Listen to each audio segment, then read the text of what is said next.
Welcome back to the Ghastly Journal, where we uncover the darkest stories hidden in the shadows. The year was 1836 when the Bellingham family made their presence known in the sweltering wilderness of territorial Florida. The peninsula remained a frontier then, thick with cypress and palmetto, its waters teeming with creatures ancient and dangerous, its air heavy with sultry promise and whispered warning.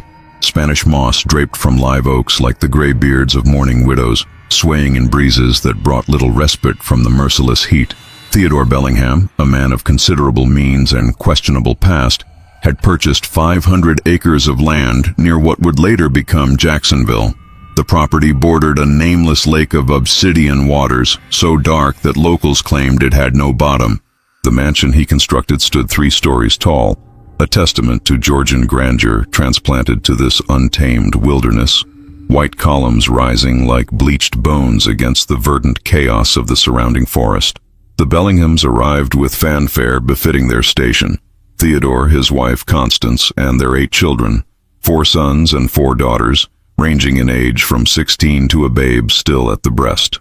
Servants whispered that Constance, with her paper-white skin and hollow eyes, appeared perpetually exhausted, as though the very act of existing had drained her vital essence. Yet it was not the family's wealth, nor Constance's pallor that set tongues wagging throughout the scattered settlements. Rather, it was the peculiar census record filed that autumn. The document, discovered decades later in a courthouse cellar, clearly enumerated 13 children in the Bellingham household. 13, when only 8 were ever seen. The discrepancy might have been dismissed as a clerical error, had it not been for the nighttime sounds that emanated from the mansion's 3rd floor. Windows there remained shuttered regardless of season, their edges sealed with wax. Still, on moonless nights when the air hung particularly still, passing hunters reported hearing the laughter of children, high, wild, and somehow wrong, emanating from those darkened chambers. Theodore employed only local help for the running of his estate, but insisted that none venture above the 2nd floor.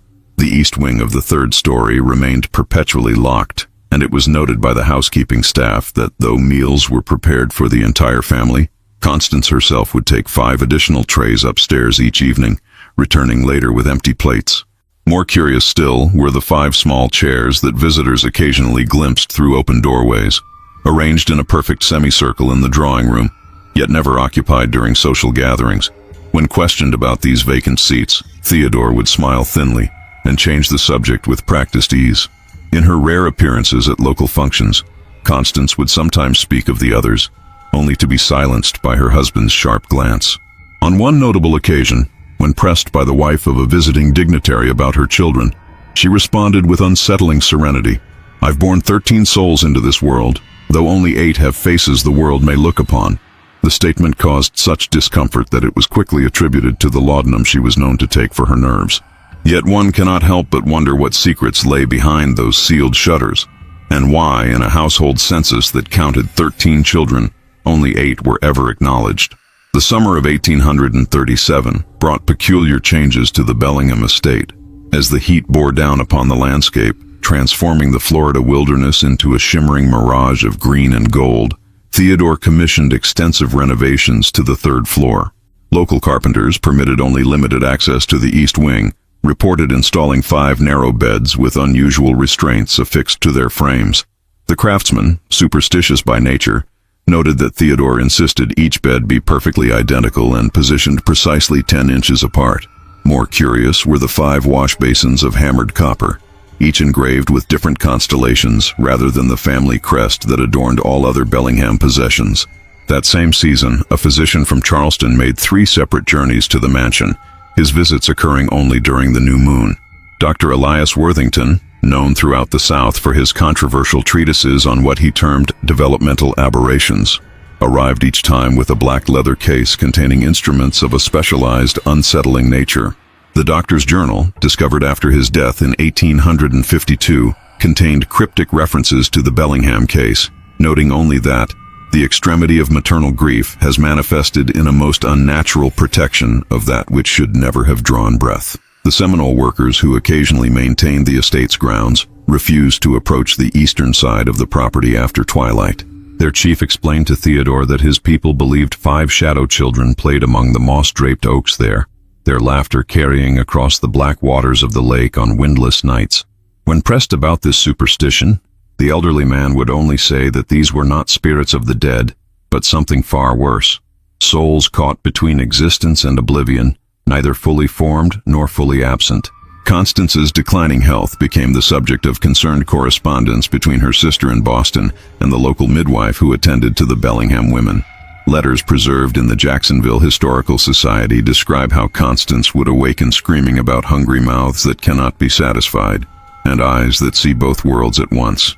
Her arms reportedly bore crescent-shaped marks that the midwife attributed to self-inflicted wounds, though Constance insisted they were the loving touches of those who recognized their mother. Most telling was the testament of Harriet Bellingham, the eldest daughter, who confided to her betrothed in the spring of 1838 that her mother had indeed given birth 13 times. According to written accounts of this confession, preserved by the young man's scandalized family, 5 of these births produced children of such profound irregularity that they could not possibly integrate into society. Theodore, rather than committing these unfortunate offspring to an asylum as was customary for the era, had chosen to maintain them within the family home, a decision that reflected either remarkable compassion or unfathomable pride. The night Harriet shared this secret, she woke to find her bedroom door ajar and 5 small handprints, glistening wet as though dipped in the lake's dark waters, arranged in perfect symmetry across her dressing mirror. By the autumn of 1838, the Bellingham household had adopted peculiar routines that the servants dared not question. Every 5th day, Theodore would emerge from his study carrying a leather-bound journal filled with notations that resembled musical scales rather than words. His once robust frame had grown gaunt, the skin beneath his eyes perpetually bruised from lack of sleep. Yet his posture remained rigidly aristocratic as he ascended to the 3rd floor. Emily Thatcher, the governess hired to educate the visible Bellingham children, noted that during these 5th-day rituals, the recognized offspring would become inexplicably agitated.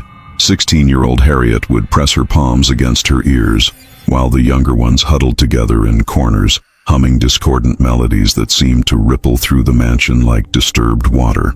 "It is as though they sense their siblings calling to them," Emily wrote in her private diary.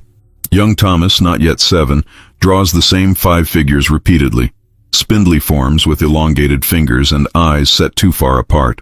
When I asked about these drawings, he looked through me rather than at me and whispered, "The half-made ones want to be whole."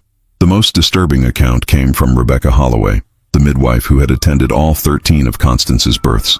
Her deathbed confession, recorded by the parish priest in 1842, described the 5 hidden children in clinical detail that defied the medical understanding of the time. The hidden 5, as the family called them, were born in succession after seeming normal pregnancies. She testified, each emerged with translucent skin through which one could observe not simply veins, but the very structure of partially formed organs. Their eyes developed no color, remaining as clear as glass marbles yet somehow alert. Most unnatural was their apparent intelligence, for though their bodies failed them, their minds seemed to race ahead of normal development. Theodore's brother, Admiral James Bellingham, made his sole visit to the Florida estate in December of that year. His correspondence to his wife in Newport revealed both horror and fascination with his brother's situation. Theodore has preserved these 5 aberrations of nature not from love, but from scientific curiosity, he wrote. He believes their condition results from Constance's maternal lineage, for it seems her grandmother was involved in certain colonial experiments at Roanoke before that settlement's disappearance. The hidden 5 exist in perpetual twilight, neither fully alive nor mercifully deceased. They communicate through methods I cannot describe without questioning my sanity, and Theodore claims they possess gifts of perception that transcend physical limitations. What truly unsettled the household that winter, however, was not the existence of the hidden 5, but their apparent growth. Though their physical development remained arrested in early childhood, their influence expanded throughout the mansion. Servants discovered childish handwriting appearing on fogged mirrors in rooms the hidden 5 could never have entered. Objects would transpose themselves between floors overnight, and musical boxes would play without being wound, always stopping mid-melody when discovered. Most alarming was Constance's progressive transformation. Her once hollow eyes now shone with unnatural clarity, and she began speaking in 5 distinct voices during her laudanum-induced states, each voice describing visions of a world where the boundaries between the living and something else had grown precariously thin. The spring of 1839 arrived with unusual vigor to the Florida wilderness, as though nature itself sought to reclaim the Bellingham estate with accelerated fecundity. Vines crept along the mansion's white columns with unnatural speed, their tendrils probing between wooden slats like questioning fingers. The Black Lake expanded its boundaries after heavy rains, its waters lapping ever closer to the main house, leaving strange geometric patterns of sediment when they receded, 5-sided shapes that local indigenous women crossed themselves upon seeing. Theodore's preoccupation with the hidden 5 intensified as Constance's condition deteriorated. She now spent hours motionless by the nursery window, her skeletal fingers tracing symbols on the glass that evaporated with her breath, only to reappear moments later in the condensation, as though drawn by unseen hands. Her once golden hair had turned stark white, yet her gaunt face possessed an uncanny youthfulness that disturbed even her loyal attendants. Alarming transformations manifested in the acknowledged children as well. The servants whispered about how young Elizabeth, merely 10 years of age, had begun to display disturbing symmetry with her hidden counterparts. On 3 occasions, she was discovered sleepwalking toward the east wing staircase, her limbs moving with disjointed insectile precision. When intercepted and awakened, she would speak in cryptic fragments. "They're learning to wear us," she once murmured, her eyes showing no recognition of her horrified governess. The family physician, summoned to address Elizabeth's nocturnal wanderings, departed the mansion after only one night, leaving behind his medical bag and a hastily penned note. "There is a contagion of perception in this house. They have learned to project themselves through the recognized children. God have mercy on this bloodline." Most distressing was the discovery made by Agnes Whitfield, the head housekeeper, upon entering Theodore's study against strict instructions while he attended business in St. Augustine. Hidden beneath a false bottom in his desk drawer lay 5 small, meticulously crafted masks of porcelain, each bearing the likeness of one of the acknowledged Bellingham children. The reverse sides of these masks, meant to press against the wearer's face, were lined with intricate networks of copper wire and etched with symbols matching those Constance traced upon the window glass. Theodore returned prematurely from his journey, seemingly aware of the intrusion before setting foot upon the property. Agnes was dismissed without reference, but not before she observed a disturbing ritual through the keyhole of the 3rd-floor chamber. Theodore placing one of the masks over what appeared to be a face too alien for her mind to properly comprehend, while reciting words in no language she recognized. The following morning, the servants discovered all 5 visible Bellingham children seated at breakfast, their movements synchronized with mechanical precision, their expressions placid, yet somehow wrong, as though their features were masks worn by entities unfamiliar with human musculature.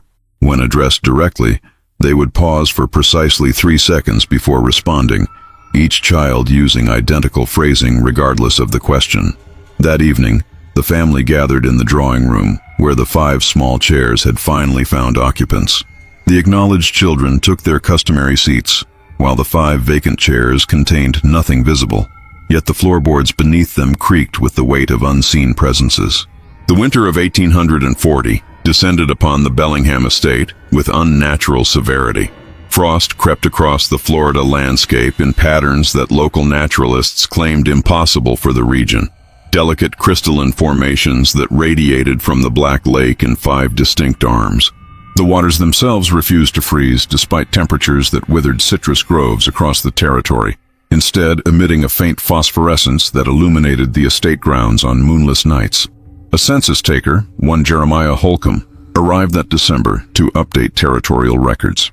His official report documented 8 Bellingham children present in the household.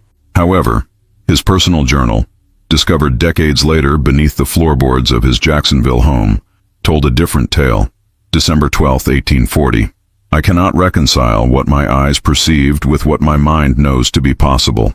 When conducting the official count at the Bellingham mansion, I observed 8 children seated in the parlor, yet when counting heads for my tally, I reached 13 before Theodore Bellingham grasped my wrist with alarming strength.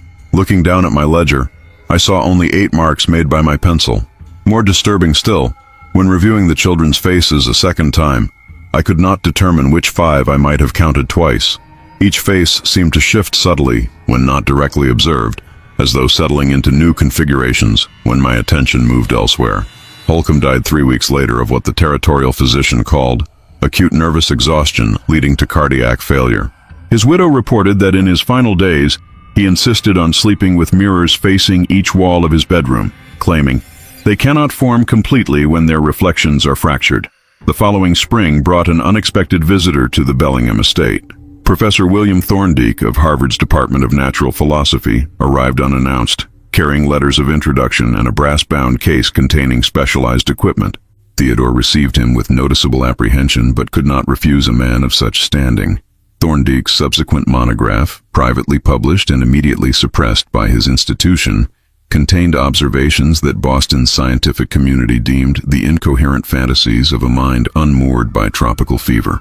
Only 3 copies survived the university's purge. The Bellingham phenomenon represents not a medical aberration, but a metaphysical rupture, Thorndike wrote. My photographic plates, exposed in the presence of the 5 anomalous subjects, reveal not absence, but superimposition, as though these beings exist simultaneously in multiple states of formation. More remarkable still is the effect of their proximity on conventional matter. Objects left in their presence for extended periods begin to display properties consistent with my theories of dimensional permeability. Most telling was the diagram Thorndike included, a meticulous rendering of what he termed the familial constellation. Each acknowledged Bellingham child appeared connected by precisely measured lines to one of the hidden 5, creating a geometric pattern identical to the arrangement of copper basins on the 3rd floor and the frost formations emanating from the lake. By summer, Constance no longer spoke in any recognizable human language. Her journal entries devolved into intricate symbolic notations that Catherine Bellingham, her second oldest daughter, began unknowingly mirroring in her own diary. The symmetry between these writings suggests not imitation but simultaneous transcription, as though mother and daughter had become twin conduits for something attempting to translate itself into written form.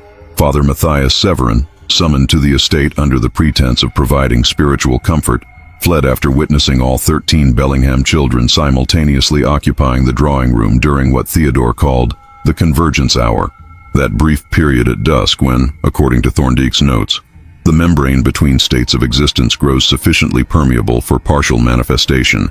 The autumn of 1841 marked a profound transformation in the very architecture of the Bellingham estate. The mansion, once a monument of Georgian symmetry, began to exhibit subtle alterations that defied both logic and the laws of construction. Corridors that servants had traversed for years suddenly terminated in walls where doorways had previously existed, only to reappear elsewhere within the house. The grand staircase, upon careful measurement by the increasingly obsessive Theodore, revealed an impossible discrepancy. The distance between the 1st and 2nd floors required 3 more steps than the ascent from 2nd to 3rd, despite the identical ceiling heights throughout the structure. Most unsettling were the windows of the east wing, which household staff reported changing in number, depending on whether they were viewed from within or without. Groundskeepers counting from the gardens consistently tallied 13 windows across the 3rd floor facade, while interior inventories never accounted for more than 8. The remaining 5 apertures, when approached from inside, presented only smooth wall space adorned with fading floral paper, yet cast distinct shadows upon the lawns below during the hours of dusk.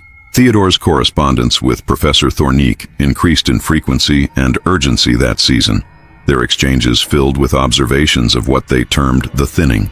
Fragments of these letters, preserved in the university archives despite administrative attempts at expurgation, describe experiments conducted with displaced objects.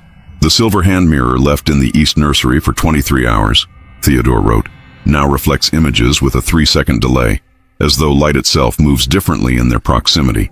More remarkable still, when the youngest of the hidden 5 held it, my own reflection appeared with features I recognize as those of my great-grandfather, dead some 70 years before my birth. Local authorities became briefly involved in December when the Bellingham stablemaster, Elijah Porter, disappeared after venturing to the 3rd floor to repair a leaking roof. The territorial marshal who investigated reported finding no evidence of foul play, though his official account noted the peculiar behavior of the acknowledged Bellingham children, who responded to his questions in perfect unison, as though their separate mouths formed a single instrument of speech. The investigation concluded when Porter was discovered 3 weeks later, wandering the shores of the Black Lake, his hair turned completely white, his skin bearing the same translucent quality observed in the Hidden Five. He spoke only once, before lapsing into permanent silence, telling the marshal, "They are almost complete now.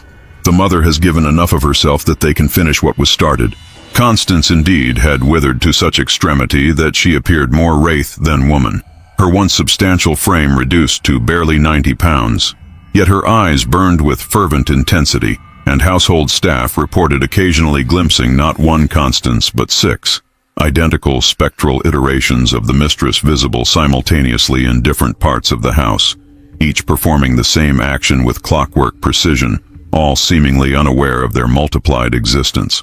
By winter's end, Theodore's journal entries revealed his growing comprehension of what was truly transpiring beneath his roof, not a medical aberration or spiritual haunting, but something far more profound.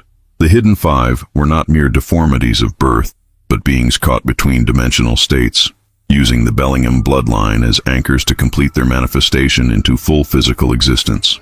The winter of 1842 brought unnatural stillness to the Florida territory. Freezing fog enshrouded the Bellingham estate for 40 consecutive days, obscuring it from the view of neighboring plantations. Those brave or foolish enough to approach the property line reported that sounds became strangely muffled within 50 yards of the boundary markers, as though the very air refused to carry vibrations properly. Theodore's final journal entries, recovered years later from a locked cabinet in Jacksonville's Territorial Records Office, reveal a man confronting incomprehensible truths with the desperate rationality of a scholar drowning in revelation. Phoebe 3, 1842. The symmetry cannot be coincidental. The 5-pointed arrangement of the rooms, the 5 hidden offspring, the 5 acknowledged children who most closely resemble them in temperament if not in form. Constance's grandmother survived Roanoke, carrying with her knowledge of what the colonists discovered beneath the ancient burial mounds. The indigenous peoples warned them not to disturb the 5-sided chambers. What gestated there for centuries needed vessels, imperfect at first, but improving with each generation. We are not their creators, but their midwives. Territorial Governor Richard Keith Call dispatched a physician to assess reports of illness at the mansion in early March. Dr. Jonathan Wainwright's official report mentioned only familial consumption exacerbated by the unusual atmospheric conditions, yet his private medical diary paints a more disturbing picture. "I have examined 8 children in varying states of emaciation, though none exhibit the pulmonary symptoms consistent with consumption. Rather, they appear to be surrendering their physical substance through some unknown mechanism of transference. Most disquieting was my brief exposure to what Theodore Bellingham terms the Hidden Five. Though kept behind a screen during my visit, their presence induced an immediate physiological response. My pocket watch ran backwards for precisely 5 minutes, and the mercury in my thermometer separated into 5 perfect spheres that rotated in midair before rejoining. The spring thaw revealed dramatic changes to the estate's topography. The Black Lake had expanded in 5 distinct lobes, creating a perfect pentagonal pattern when viewed from elevation. Vegetation surrounding these new extensions exhibited accelerated growth patterns, with Spanish moss hanging in such density. It created natural corridors leading from the water's edge directly to the mansion's east wing. A surveyor, mapping territorial boundaries that April made particular note of peculiar acoustic phenomena surrounding the Bellingham property. His field notes described dead zones, alternating with areas of amplification where whispers could be heard clearly from hundreds of yards away.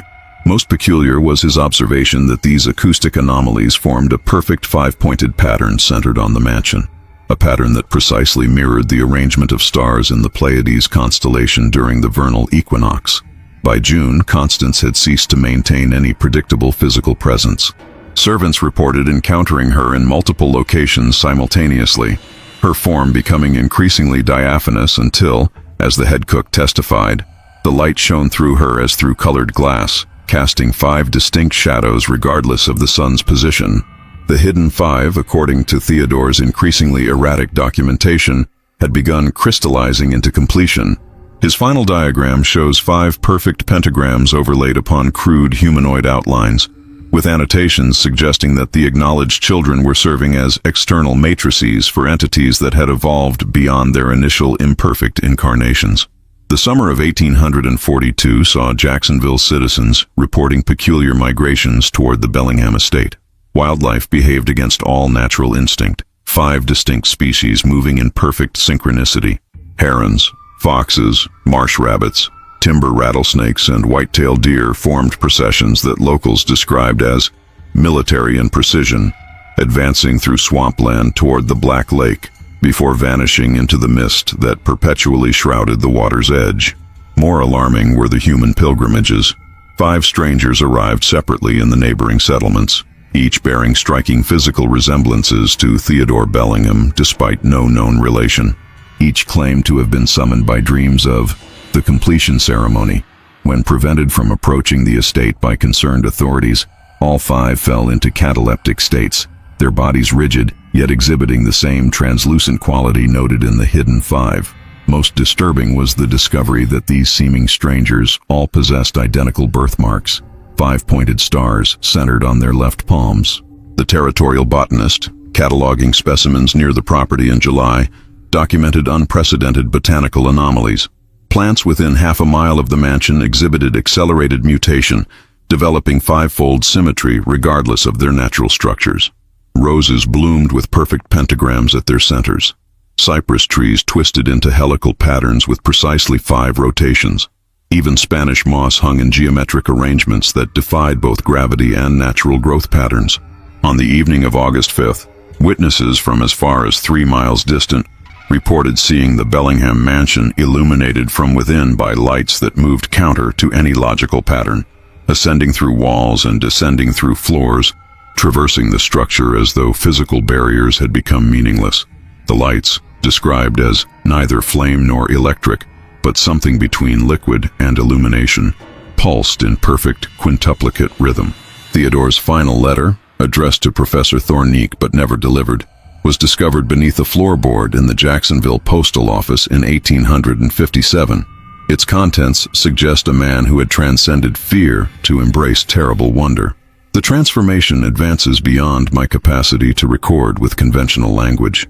The hidden 5 have begun to shed their incomplete forms like cicadas emerging from larval husks. What they become cannot be perceived directly without risking what the ancients called soul blindness, a fundamental reordering of one's perception of reality.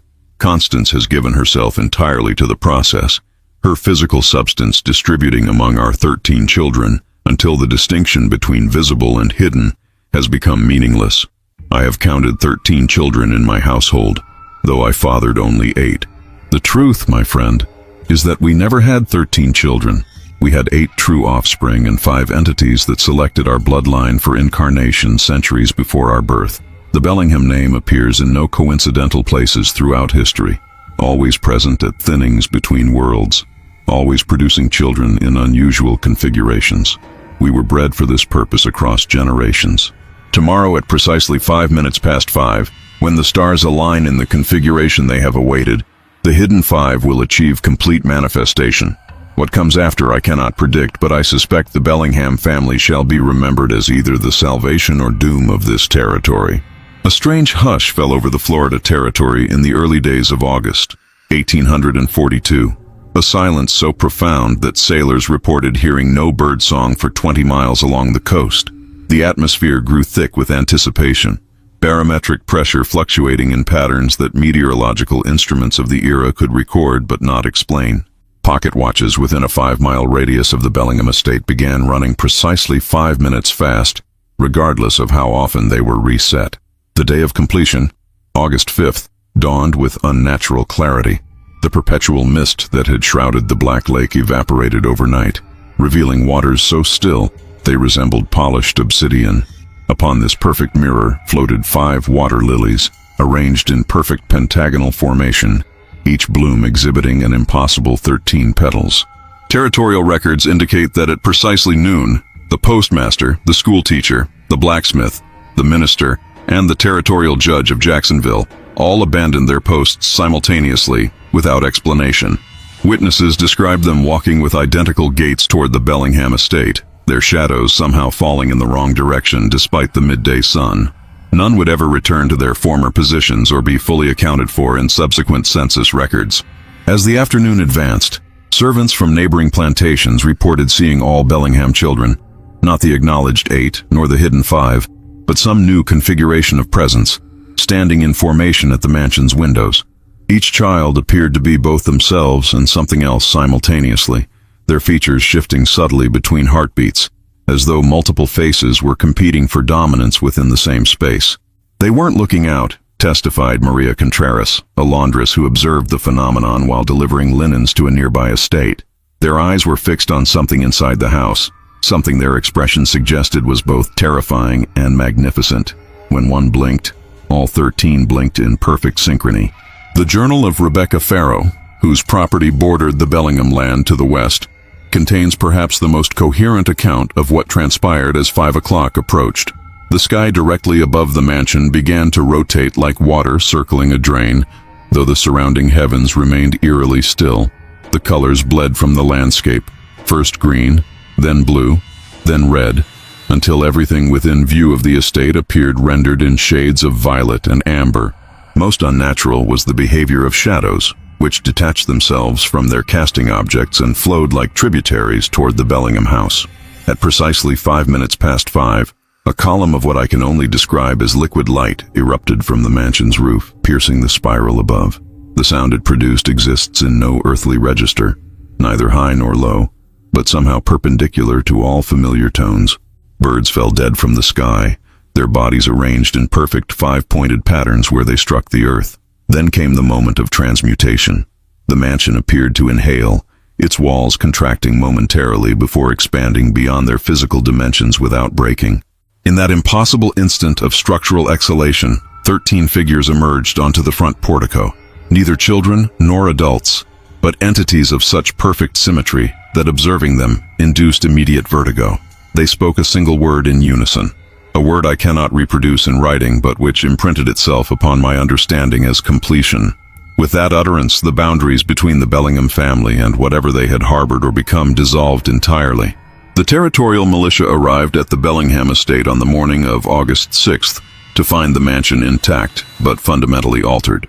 Captain Jeremiah Westcott's official report, preserved in military archives, describes a structure that appeared correct in all particulars when viewed directly, yet impossible in its geometries when perceived peripherally.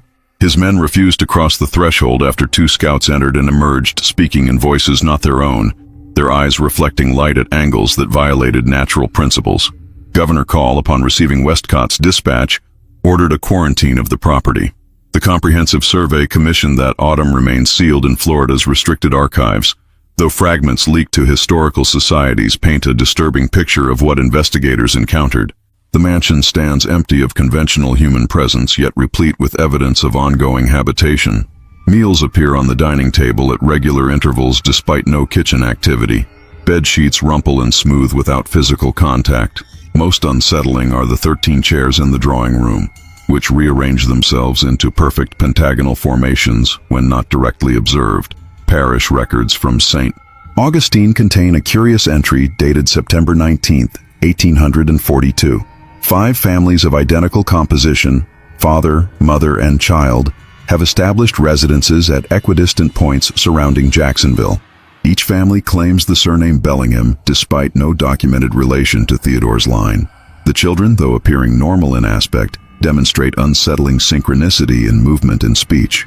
When one family's child was observed reciting poetry in Latin, witnesses confirmed the other 4 children, miles apart, were simultaneously performing identical recitations.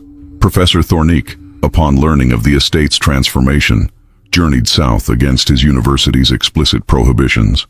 His final communication, a telegram sent from the Jacksonville Telegraph Office on November 3rd, read simply, 5 becoming 13, becoming countless. Stop the thinning complete. Stop, they walk among all now stop. The professor's personal effects, recovered from his abandoned lodgings, included a daguerreotype showing the Bellingham mansion photographed at 5 different times of day. In each exposure, 13 figures can be faintly discerned on the portico, their features blurred not by camera limitations, but by what the accompanying notes describe as simultaneous occupation of multiple dimensional states. Most telling is the undelivered letter found in 1863 during renovation of the Jacksonville courthouse. Written in Theodore Bellingham's hand but dated December 25, 1842, 4 months after the completion event, its contents suggest outcomes more profound than mere disappearance. To those who seek understanding of the Bellingham transformation, your investigations proceed from flawed premises. You search for 13 individuals who no longer manifest in conventional forms. What was once contained within our bloodline now disperses throughout the territory with each passing day. The Hidden Five completed their incarnation not by becoming fully physical, but by transcending the limitations of singular existence. We are everywhere and nowhere. We are the whisper behind conscious thought, the shadow that falls slightly out of alignment with its caster, the reflection that moves a moment after you depart the mirror. The census will never again count us accurately, for we have become uncountable. The autumn of 1864 brought a peculiar census taker to the Florida townships surrounding what had once been the Bellingham estate. Ebenezer Marsh, a meticulous government employee with a reputation for statistical precision, had been dispatched to rectify what his superiors deemed demographic irregularities in the territorial records. For 5 consecutive decades, population figures from the region had defied mathematical probability. Families consistently reported having exactly 5 more members than birth and death records could account for. Marsh established his temporary office in an abandoned lighthouse keeper's cottage, its weathered walls offering little protection against the persistent coastal winds.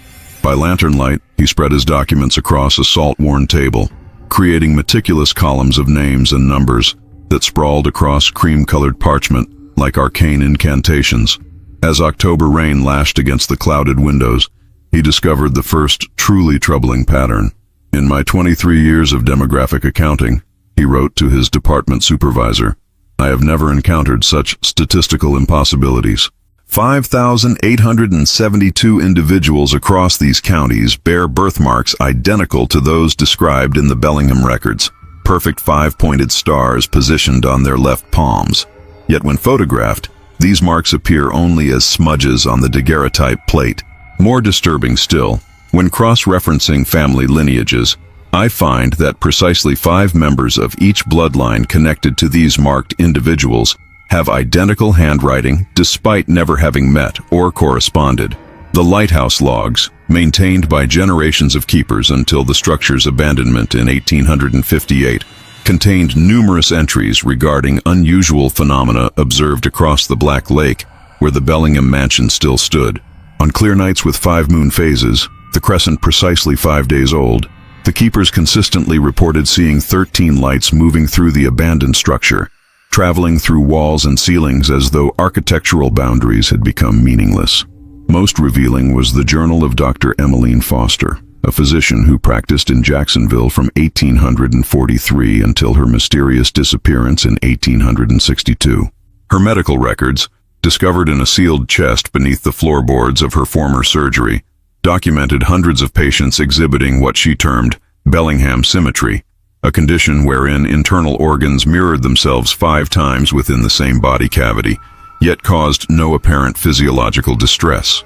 "These patients function normally," she wrote, "despite anatomical impossibilities that should render life unsustainable. Their hearts beat in quintuplicate rhythm, their lungs expand in 5-fold symmetry, and their blood, when viewed under microscopic examination, reveals corpuscles arranged in perfect pentagonal formations. Most remarkable is their complete unawareness of their condition.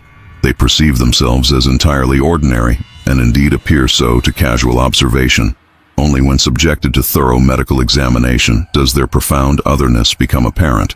Marsh's final report, never officially filed but preserved in the private collection of Governor William Marvin, concluded with an observation that caused his immediate recall to Washington and subsequent commitment to St. Elizabeth's Hospital. The Bellingham transformation did not merely alter 13 individuals, it initiated a gradual conversion of the entire regional population. The mathematical progression suggests that by 1900, every 5th person in Florida will carry some fragment of whatever emerged from that mansion on August 5, 1842. They walk among us undetected, existing simultaneously as themselves, and as vessels for something that continues to distribute itself through bloodlines, through proximity, through mechanisms I cannot comprehend, but can mathematically verify. We are witnessing not an isolated incident of supernatural occurrence, but the systematic colonization of humanity by entities that have learned to wear us from within. As the 19th century drew to its close, the influence of the Bellingham phenomenon spread through Florida's burgeoning townships with the silent inevitability of dawn. Architectural oddities manifested across Jacksonville and its surrounding settlements, buildings whose dimensions seemed correct when measured individually, yet impossible when considered as whole structures. Windows that, when counted from the exterior, numbered 5 more than interior inspections revealed. Doorways that opened onto rooms that could not possibly exist within the constraints of the buildings that housed them. Professor Alistair Montgomery, a mathematician from Yale, dispatched to investigate these spatial anomalies in 1897, developed what he called Bellingham's theorem, a complex equation demonstrating how 5-dimensional objects might cast 3-dimensional shadows. His papers, rejected by every scientific journal of repute, contained meticulous documentation of staircases that contained more steps when descended than when climbed, and corridors that measured precisely 5 feet longer when traversed from east to west, then from west to east. The transformative principle appears to follow bloodlines first, then geographical proximity, then intellectual curiosity, Montgomery wrote in his private journals. Those who study the phenomenon most closely become unknowing vessels for its expansion.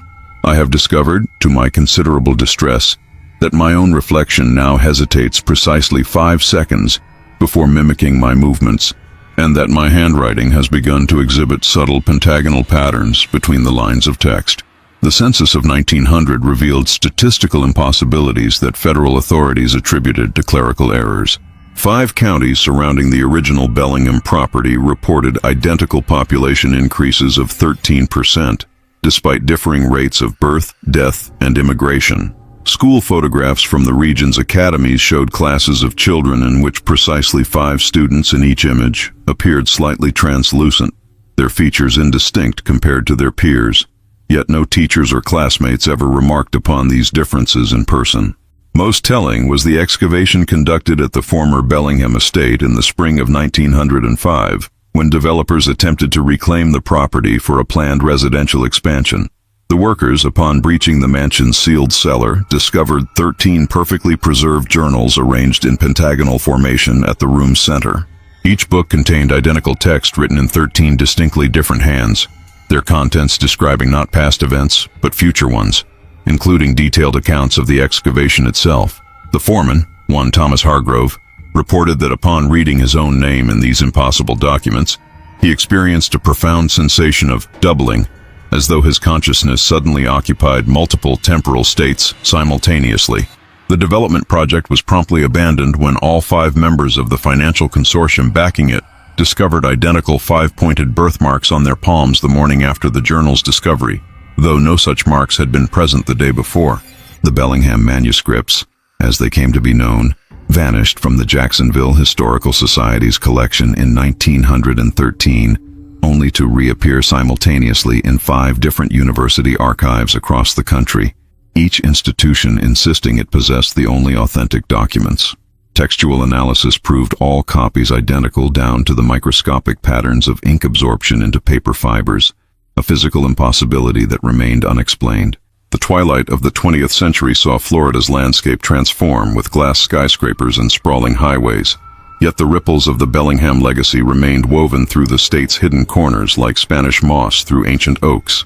In 1995, construction on a 5-tower condominium complex near the original estate grounds halted when surveyors discovered that the pentagonal foundation, when measured at 5 different times of day, yielded 5 different sets of dimensions, all mathematically precise yet fundamentally incompatible with one another. The lead architect, Eleanor Marsh, found herself drawn to the adjacent waters each evening at precisely 17 minutes past 5. The Black Lake had long since been renamed on official maps as Crescent Basin to distance it from local legends, yet its obsidian depths remained unchanged, a perfect mirror reflecting nothing but what it chose to reveal. Standing at its edge, Eleonora would experience peculiar auditory phenomena. the laughter of 13 children emanating from beneath the water's surface, their voices forming harmonies that should have been mathematically impossible, given the limitations of human vocal ranges. "I have begun to see them in my peripheral vision," she confided to her journal, its pages now preserved behind glass in the University of Florida's special collections.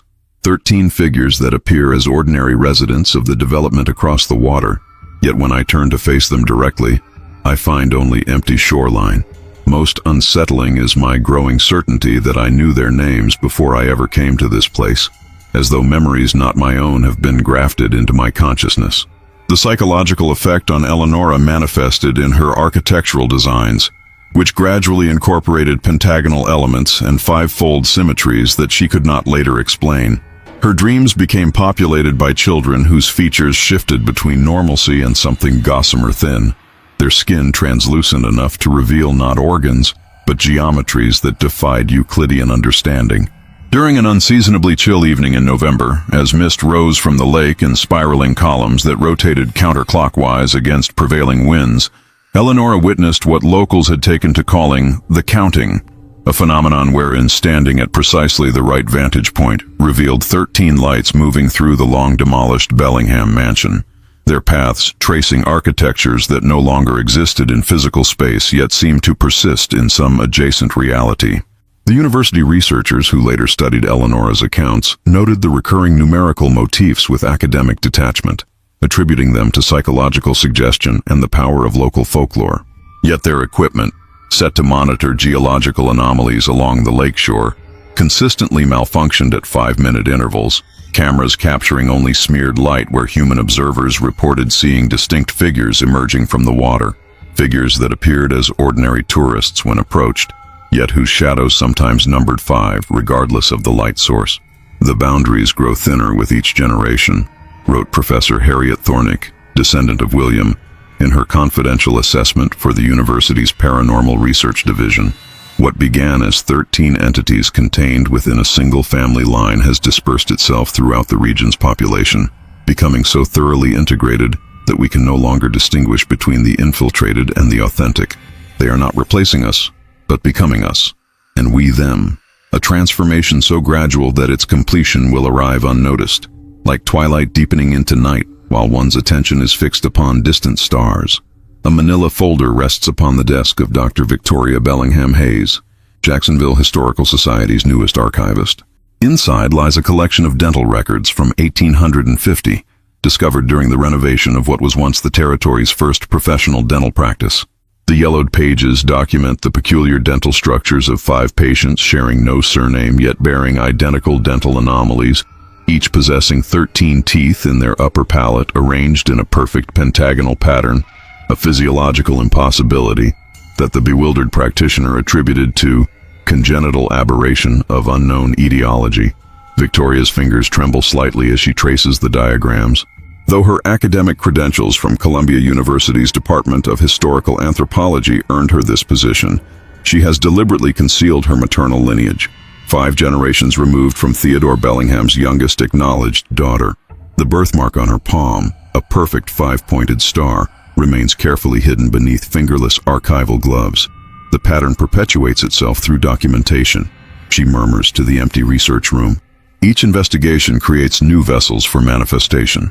Outside her window, the late afternoon sun casts long shadows across the society's courtyard, where 5 identical oak saplings have arranged themselves in geometric precision, despite being planted randomly by the groundskeeper. Their shadows extend toward the building at mathematically impossible angles, reaching like elongated fingers toward Victoria's office. She unearths from her personal effects a water-damaged journal recovered from her grandmother's attic, a diary belonging to Elizabeth Bellingham dated 1874, 32 years after the completion event. Its most disturbing passage describes how the transformed Bellinghams learned to distribute themselves across bloodlines. "We have discovered that human perception creates boundaries we may manipulate. When observed, we appear singular and ordinary. When unobserved, we exist simultaneously across multiple vessels. The territory's population has unwittingly participated in our expansion, through marriage, through proximity, through 13 generations of carefully orchestrated bloodline dispersal. Victoria's research has revealed that 5 families established themselves at equidistant points surrounding Jacksonville following the transformation, each taking ubiquitous surnames to ensure their lineages would intersect repeatedly with the general population: Smith, Johnson, Williams, Brown, and Jones. Census records show these 5 family groups consistently producing exactly 5 children per generation, regardless of regional birth rate trends. The implications chill her professional detachment. If her calculations prove correct, approximately 1/5 of Florida's current population carries some fragment of whatever emerged from the Bellingham mansion that August evening. The manifestation continues not through supernatural means but through the most natural process possible: genetic propagation across generations. A knock at her office door startles Victoria from her contemplation. The Historical Society's director enters, accompanied by 5 identical twins, graduate students from the university's anthropology department, their features so symmetrical they appear almost artificial in their perfection. These promising scholars have requested access to the Bellingham documentation, the director announces. They're conducting research on historical demographic anomalies in territorial Florida. Victoria notices their synchronized blinking, their breathing perfectly aligned despite no visible effort to coordinate their movements. Most disturbing is their collective gaze. 5 pairs of eyes focused not on her face but on the birthmark partially exposed where her glove has slipped. "We've been looking for you," they say in perfect unison, their voices creating a harmonious pentaphony. The final 13 have almost aligned. The counting will soon be complete. Victoria stares at the 5 identical graduate students, their synchronized words hanging in the air like frost crystals. The temperature in the archive room seems to plummet, though the thermostat remains unchanged. Outside her window, the 5 oak saplings bend simultaneously toward the building, their branches scraping against the glass with deliberate precision despite the absence of wind. "The final 13, she repeats, her academic training battling against the ancestral knowledge that pulses beneath her birthmark. "You mean the original Bellingham children?" The quintuplets tilt their heads at identical angles, their smiles perfectly mirrored across 5 faces. "Not children," they respond, their voices weaving through complementary tones. "Vessels. The first 13 were merely prototypes for what we would become." The Historical Society director stands motionless beside them, his eyes glazed with the vacant serenity Victoria has learned to recognize, the temporary suspension of individual consciousness that occurs in proximity to fully manifested Bellingham entities. She has witnessed this expression before, on bus drivers who deviate from established routes to pass the Black Lake, on librarians who unconsciously reorganize books into pentagonal arrangements, on colleagues who speak in perfect iambic pentameter during the 5th hour of the day. Victoria rises from her desk with practiced calm, scholarly instincts compelling her to document, even as primal fear urges flight. "What precisely do you mean by 'the counting will soon be complete'?" The fluorescent lights flicker overhead, cycling through 5 distinct patterns of illumination. In that stroboscopic effect, the graduate students appear to occupy slightly different positions with each flash, though they have made no visible movement, as though multiple versions of their forms are superimposed in the same physical space. "The census," they explain in perfect harmony, "has always been our mechanism. Theodore understood too late. Humans count what they perceive, and perception shapes reality." Their identical hands extend palm upward, revealing 5 pointed birthmarks that pulse with subtle luminescence. 1 becomes 5, becomes 13, becomes uncountable. When enough vessels carry our fragment, when enough minds perceive our pattern, the final boundary dissolves. Victoria's research photos spread across her desk, stirred by an unfelt breeze. Images of territorial maps realign themselves, the boundaries between counties shifting imperceptibly to form a massive pentagonal pattern centered on the original estate. Demographic charts dating back to 1842 reveal population growth spiraling outward from Jacksonville in perfect mathematical progression. 13% increase every 5 decades, expanding in concentric pentagonal waves. Tonight, the quintuplets continue, their voices dropping to a whisper that somehow fills the room completely. The 5th day of the 5th month of a year divisible by 13, the descendants of the original 13 will gather at the Black Lake. The census taker will count, and what is counted becomes manifest. The ceiling tiles above Victoria's desk begin to drip with condensation. the moisture forming perfect five-pointed patterns on her research materials. Through the window, she observes with scholarly detachment and ancestral dread as residents of Jacksonville move toward the water with the synchronicity of migrating birds, their shadows stretching behind them. Not one shadow per person, but five, each pointing in a different direction yet connected at the feet. The Black Lake holds no reflection this night, its surface an absence rather than mere darkness. As Victoria approaches its shore, her archivist's mind catalogs the impossibilities with clinical precision. The water's perfect stillness, despite the gathering wind, the absence of insect sounds in a Florida May evening, the way the assembled crowd moves with fluid